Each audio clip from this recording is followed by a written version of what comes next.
ساتھ ہی آ جا، چل ساتھ ہی آ۔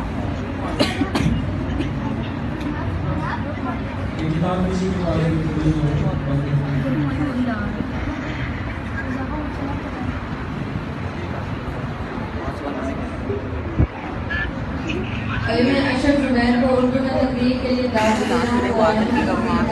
تیز جائے گی نا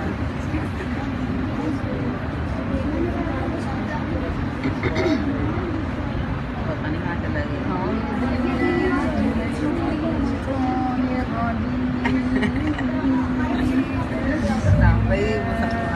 کہاں چلا گیا دیکھ ہی نہیں رہا کیا مسلمانوں کو حکم ہے کہ وہ کام کے شروع میں بسم اللہ کریں،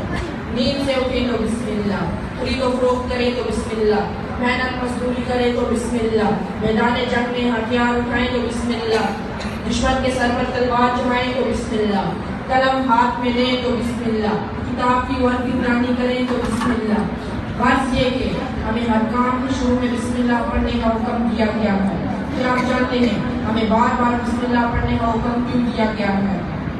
اس کی ایک حکمت تو یہ ہے کہ ہمارے زندگی کی ہر موڑ میں اللہ تعالیٰ کے نام کی مہر لگ جائے، تاکہ یہ ثابت ہو جائے کہ ہمارا ہر کام اللہ تعالیٰ کی رضا کے لیے ہے اور ہم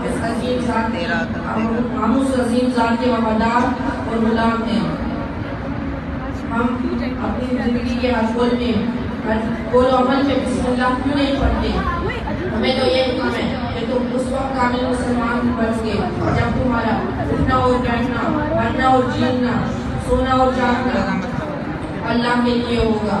بسم اللہ میں دوسری حکمت یہ ہے کہ تم انسان کتنا بھی صحیح صلاحیت کیوں نہ ہو، کتنا بھی طاقتور کیوں نہ ہو، اس کے پاس اتنے مسائل کیوں نہ ہو، اسلام کی تعلیم یہ ہے کہ اس کے دماغ میں کبھی بھی یہ خیال نہ رہے کہ اس دنیا کا ہر کام محض وہ اپنی طاقت سے، محض وہ اپنی دولت سے، محض وہ اپنی ذہانت سے کر سکتا ہے، بلکہ اس کے دماغ میں یہ ہونا چاہیے کہ اس دنیا میں جو کچھ بھی ہو رہا ہے وہ اللہ تعالیٰ کی مدد اور نصرت سے ہو رہا ہے۔ وما علینا الا البلاغ۔